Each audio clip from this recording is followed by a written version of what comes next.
दक्ष police news, पहिले खाकी मग बाकी।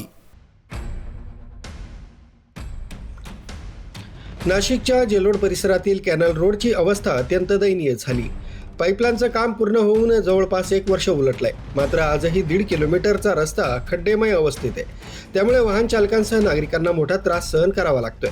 प्रशासनाविरोधात तीव्र संताप व्यक्त केला जातोय।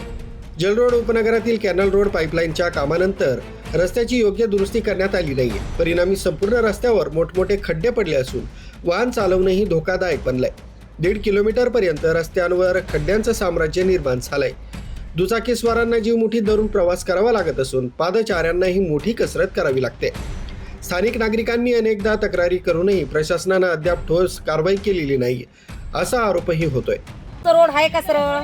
पाईपलाईन केली तेव्हापासून तिथं आजपर्यंत आलं अर्ध रोड, आणि इकडे आहे का आम्हाला एक तर नगरपालिकेची गटर लाईन नाही, त्या बाजूला नाही ह्या बाजूला नाही। आम्ही पाणी कुठं सोडायचं, आम्ही वागायचं कसं? आमचे लेकरं बाळा मच्छर किती चावता। मागच्या वर्षी आले असे चोड्या काढले गेले निघून। काय केलं आमच्यासाठी त्यांनी? खड्डे करून गेले, पाईपलाईन केली आणि त्यांचं काम झालं, आमचं काय राहिलं?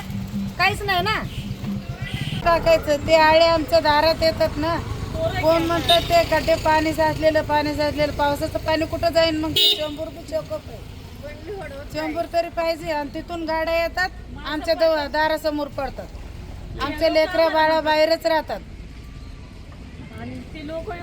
एखादा गंभीर अपघात किंवा जीवितहानी झाल्यानंतरच प्रशासन जागा होणार का, असा संतप्त सवाल नागरिकांनी उपस्थित केलाय।